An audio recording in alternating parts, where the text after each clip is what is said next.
joining us this hour in this brief interaction with a pastor who a few days ago went viral almost everywhere in the social space for his attire, for how he looks like, and for representing a people and the culture of Igbo. We are proud. This is a television program this morning. I am with Prophet, our Apostle, Uma Udah. My name remains Amen Kiribu. Apostle, you're welcome. Thank you, sir. How is it been, Apostle? Everything is okay. Thank you for this opportunity to interact with you. Thank you. You're welcome. Okay, let's move straight to our discussion this hour. We'll be trying to know Apostle more, trying to have more details about him, trying to know about his ministry, and also some other national and state issues which he would want to say one thing or the other about. So we're going to start first, for you to know him very well. We're going to first ask the first question this morning or this hour. We're going to ask Apostle. Apostle, can you tell us more? Who are you? Oh, thank you, the viewers all over the world. My name is Uma Udah. I'm from Abia State, in a place called Ohofia, Kano. By God's grace, I'm the first son of the late king, the former king before my uncle took over, Uma Udah. I'm his first son. Okay, thank you very much. I know also you are called prophetic rabbi. Yes, some people call me prophetic rabbi anyway. You're welcome, sir. It's good to know that you're also from a royal lineage because your father was a former king of your place. Yes. So let's look at your experience. Your experience growing up. What was it like, and how did you go into ministry? Well, it has not been easy, being a child that was grown from a family that is much tradition.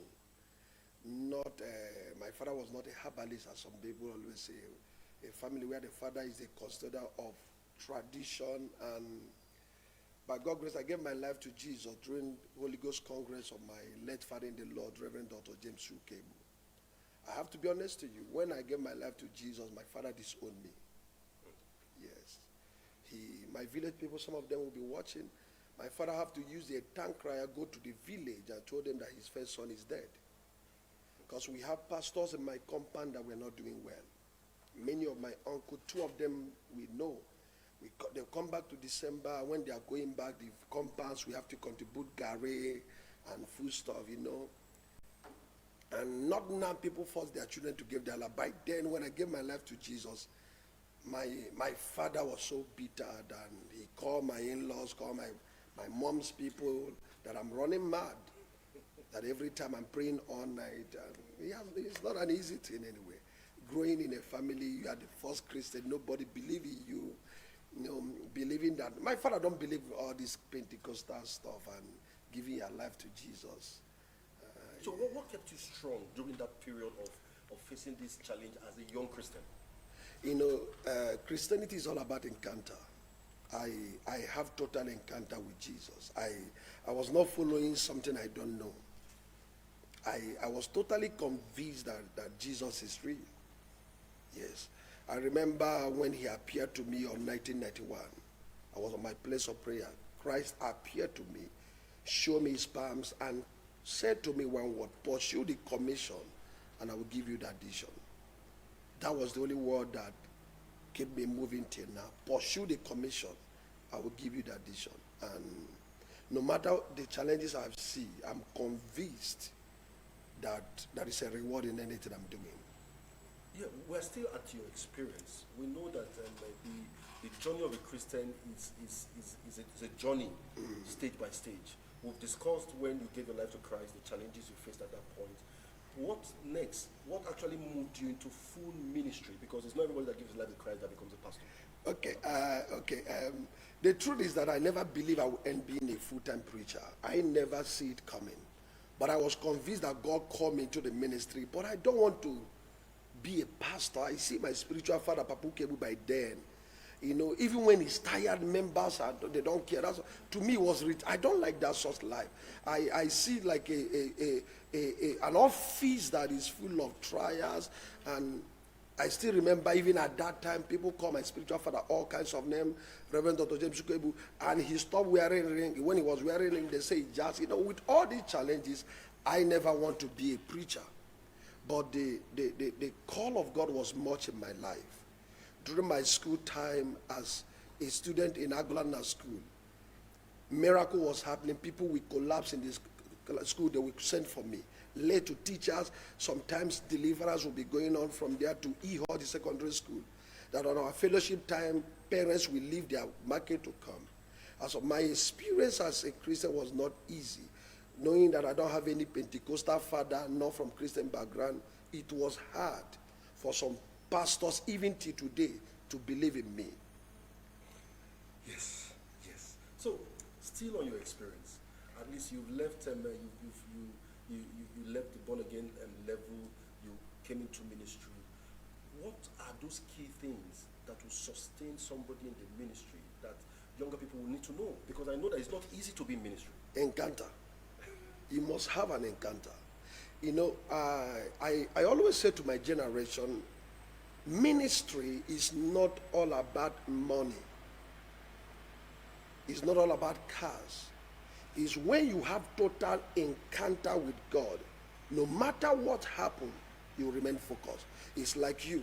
When you started, I know when you started. There was a lot of media platform that was writing against you. I'm aware of everything. Some of them write them that you are not doing it well, you are illegally, you are this thing. And a lot of people, till God starts bringing some people that love what you are doing, they partner with you, whether with the good faith or bad faith. But there are some people in social media, some papers, I was aware. I know that you didn't know that I followed you from the beginning of your start. That's all. Something that convinced you, that you notice that the people are being denied from truth, what media is all about. And so what convinced me that I always say to young ministers, don't enter ministry without being totally convinced that you are called by God. There are 3 people that are in ministry, people that men call, tell them, because that you pray, people are healed, doesn't make you a healer. Okay. That you preach well does not make you a preacher. That you are a good prayer leader, you lead well in a prayer band does not mean that God called you. You must have a total encounter. That encounter is the foundation of your calling. I have a total encounter. Something convinced me. And I never wanted to be a pastor or general overseer. Yes, I have already get a form to be a pastor in Presbyterian Church. Mm-hmm. My spiritual father, when I called him, he said, no, ma, the Lord told him that I would be a general overseer, which is Reverend Dr. James Ukebo. To me, at that time, I think that this man is jealous. He don't want me to be in the same level, being a reverend, because I love that our cat wearing like that, answer reverend, right reverend, because by then I believe every reverend is left, our own is right. And so that was what convinced me when I have that total conviction, even when God told me that he's calling me to full ministry, I told God, okay, give me money, I will sponsor pastors. God said, no, this is your mandate. And I'm giving you a mandate to go and preach the good news to family. I'm bringing men back to their root.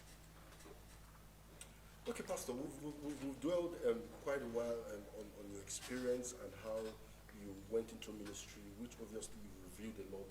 And I know that younger pastors and aspiring pastors would have gotten some good insights from your discussion this morning. Remember that you can call us now in the studio. You can call us and ask any question you want to ask, but you must make sure that your questions are within the line acceptable by our broadcast platform. And the number you can call is 090-333, that is 3332-9775. Let me read it again.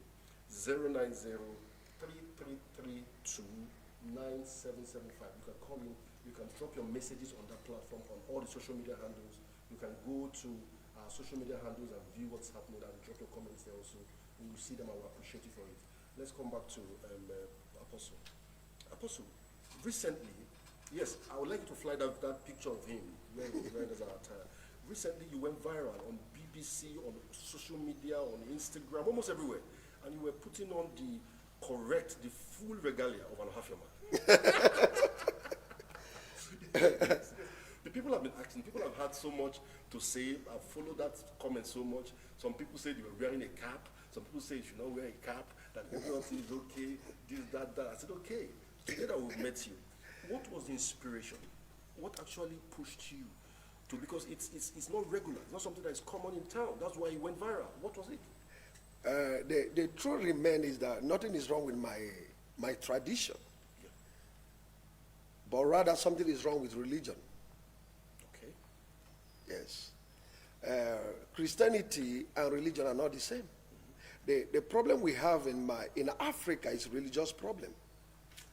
A Catholic man believed that a winter chapel is not worshiping God well. And Assemblies of God believe that a deeper life is not doing it well. As I believe that my problem, the generation I see myself is a generation of religion, not real Christianity. As I believe what I read that day, believe me, that was how I met my dad, my fathers, my parents. I didn't see them wearing collar and tie. And there is no place in the Bible where the Bible said that these are tie are for the preachers. I was not naked. I was wearing something. And that was my culture. That was my culture. That's what motivates me is to make people to know that are still good things in Africa. We are not evil the way they paint us. Father Christmas is a masquerade of the white people. But even in the church, they bring it every December. The Father Christmas. The Father Christmas. Masquerade of the white people. And the pastors will snap picture. You know, I don't know why everything that is white is righteous. But everything from Africa is paint evil. No, it's right time. I've made up my mind to correct it. So how can we differentiate between our cultural values, the culture itself, and of course there are some aspects of our culture which as Christians it's not acceptable. How do we differentiate it? No, there is no culture in Africa that is not good. Okay. Yes, I have to be honest. If you read the Acts of Apostles, chapter 21, from 15 to 25, because of our time, we're not going to read much. Yes. Now, Paul wanted to visit a particular tribe. And they told Paul, there is a news going everywhere that you preach against the belief of Moses. And they said to Paul, you need to shave yourself, dress like all, and circumcise the men with you, or else these men will not believe in you. And Paul adopt their tradition, their culture, to feast in, to present the belief. Now, that is why now what am I trying to say? If you study that place, they now told Paul, make sure that all these men with you, in verse 21, he said, make sure all these men with you obey the tradition, but don't allow them to eat anything made present before an idol. It's there, Act of Apostles. Someone can read it there. Okay. That's all. There are difference between idol worshiping and culture. Okay. Now, what is idol worshiping? When a man bring a wood and bow before the wood and call him my God, is an idol worshiping. But when I wear my traditional wear, I am giving God thanks for creating us. This is how God, this is, let me ask the question. What will you say that God so clothed in Genesis? He killed an animal and used the skin and so clothed. If I wear animal skin, what I put was animal skin, reminding God in the book of Genesis that we still thank you for covering our forefathers. As any time we wear that thing, is the symbol. We are reminding God, the beginning, that you use an animal skin to cover our nakedness. We still thank you. So on this issue of culture and idol worshiping, what would you actually tell? But let's remove the idol worship. Already we've said that that's not the way to go. Let's look at the issue of culture. What will you tell Christians, especially southeastern Christians, about this and inculcating it? How would you? What would you tell them about it? Now, the truth remains that you have to be proud of your culture, no matter where you are. Even in the church, a pastor wants to join you. It will ask the parents, have you done everything according to the tradition, not according to the church doctrine? Let us face the reality. The reality has to be faced. Culture, African culture. Let me talk about our Eastern culture. Our culture is good. Believe me. I have wear tie, wear coat, wear gown. Nobody, BBC have not carried me. But when I wear the real attire of my people, I draw the attention. And I was able to win the souls for Christ. I know many people that have called me for prayer. I know many people that have called me for counseling. Culture is our way of living. This is our culture. Dress the way you will not expose our body. Our parents in those days covered themselves. That is our culture. As I think our culture is good. Okay, Pastor.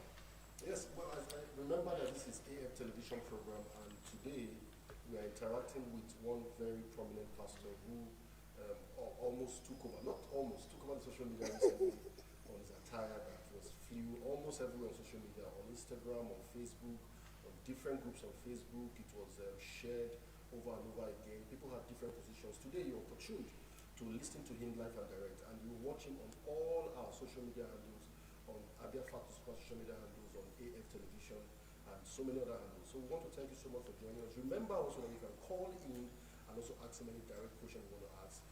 The numbers to call are already flying on your handles, I believe. Yes, I want to thank you so much for joining us. Let's move on, Pastor. We have talked about who you are. We've looked at your experience. We've looked at the passion behind your desire to put on cultural wares, which you've explained very well. Let's look at other issues in respect to the country and the state. We recently have upsurge of security issues. We've been having security issues in the Northeast for a long time, but now it's almost everywhere in the country. What is your advice for leadership? What do you think is the way forward? Well, the truth remains we are living in a country where we don't study history. We need to ask ourselves history. You know, the problem of this nation is not lack of men of knowledge. It's lack of men of practice.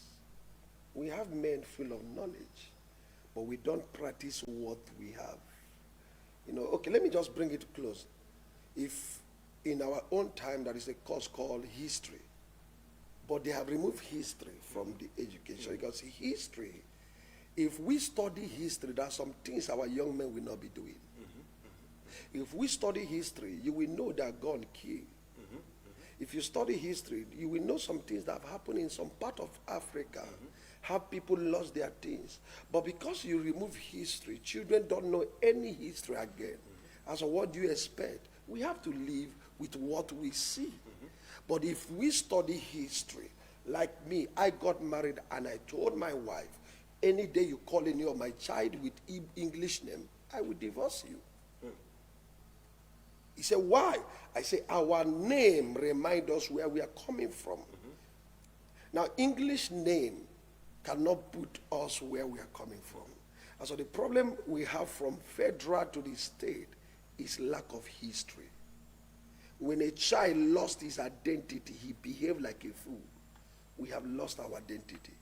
I think I need to encourage them, let us go back to the history. Study the history of the country. How did the country come? And that is going to help us. It's going to help us. And so that is the problem we have in this country. Our problem is not that the nation is not. Nigeria is blessed, but we lack men with that history. Okay, Pastor. So what would be your advice to the federal government as regards security? What do you think they should be doing at this moment that will help quell this insecurity crisis? Well, I strongly believe that our leaders know the problem. Our leaders know the problem. If they'll come with an advice, I will say to them, let all the governors call their escort. And I believe their escort also have where they're coming from, local government. Let them go and do some survey and know what is happening. You can't sit in Abuja and expect to know what is happening in Abia State. And you can't be in government house and expect what is happening in the Hofia local government. It's not possible. That is why we have local government chairman, councillors, all this thing. Let them bring these people together. Believe me, if they stop paying allocation for 1 month, our leaders will start thinking straight. Believe me, if from president, they say no allocation until we fix Nigeria in order. You will know that these leaders there know what they are doing. Their children is abroad, some of them. That's all. The best thing is stop the allocation. All of us will behave well. No, we can't stop violence with gun. Okay. We can't, in those days, when a child misbehaves, don't give him a food. The morning, he behave well. As if they seize a location now, and the governors are crying that they have not received their salary. Senators are crying. President cry. Believe me, all of violence will stop. Everybody will sit up. I say violence will stop. But now, they receive their salary. Why won't you be violent? Teachers are crying. A lot of people are crying. That's all. From the here, let us stop allocation. That is my own point of view. Okay, Pastor, let's come down to our state, the state where you belong, the state where you are at the moment operating from, which is Abia State. And we know that in as much as there are insecurity issues almost every part of the country, but it has been relatively not too much as that in this state. Would you give Governor Kizibas any commendation on this? Well, one thing about our governor is a man of wisdom. One thing about him is he's a man of wisdom. When you watch him speak, when you watch him talk, you will realize that he's a man that thinks before he says something. Are you getting what I'm saying? He thinks before he says something. Now, what am I saying? That I believe that however the governor played this card, let him keep on doing it. Speak the language your people want to hear, they will give you peace. That's all. I believe governors speak the language we want to hear, and the young men defend him. Believe me, I know what I just said. Yes, your words are very deep. Remember, we are still on AF television platform where we are discussing issues as regards discussing issues with Apostle Uma Udah. We'll be going on break now. We'll be back very soon.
I on my own have learned a lot today, especially in the area of culture, which is very important. I'm a cultural person too, and I appreciate it so much. So thank you so much, Pastor Uma Udah. Thank you. As I know some calls will be coming in very soon.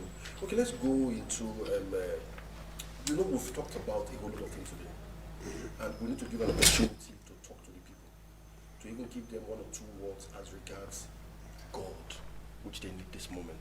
Can you take these few minutes to say something to them? The viewers, I want you to know one thing, that life without God is full of pain, full of shame, full of sorrow. Right there you are.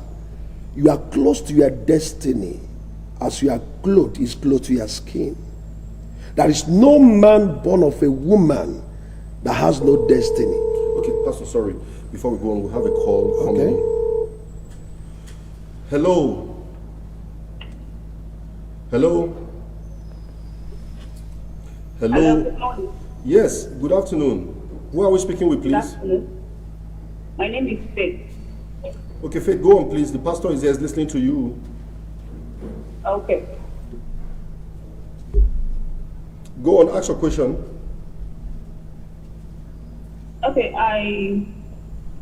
is the pastor listening to me now? Yes, I'm listening to you. well. Go ahead. Listen. Okay. I want to thank the man of God sincerely for promoting the culture of the Igbo people.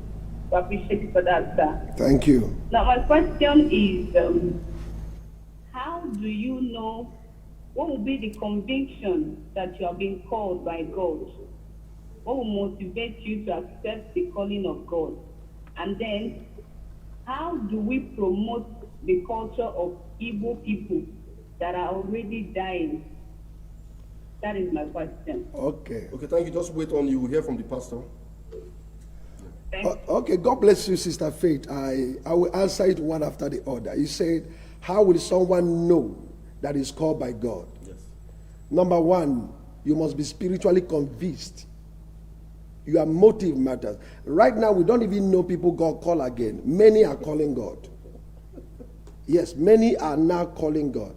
In our own time, when you say God called you, you have to be in prayer. And you have to ask God to go and talk to somebody to confirm it. Even when God said to Mary, thou art highly favored, he needed his cousin to confirm it. When God calls you, he will send somebody that you respect as a mentor, as a spiritual father, to confirm your calling. To confirm your calling. Samuel was called, but the Father in the Lord confirmed. That is one of the things. You must be convinced in yourself that you are called by God. That is not your stomach that is calling you. Number two, about our culture, like what I say, our culture is not evil. It's the religion that makes our culture evil. Christianity did not make our culture evil. Religion makes it evil. Wear your traditional wear. Dress like a good Igbo woman. Be proud of your culture. But denying everything called idol worshiping. Dress well.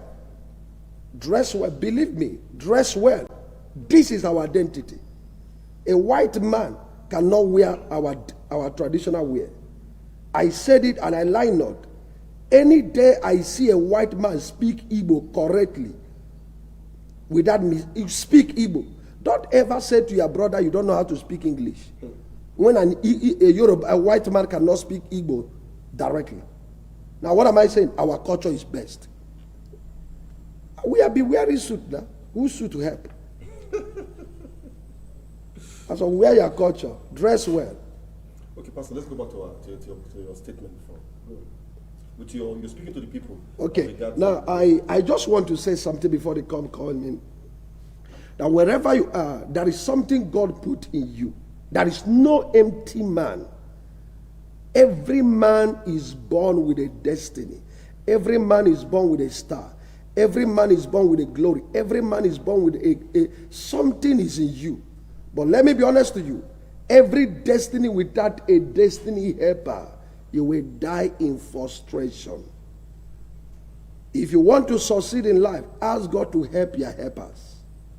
When God help your helpers, believe me, something good will happen in your life. That my picture is going viral. I have been in this ministry from 1988 till 2021. But within 1 second, every social media carried the picture.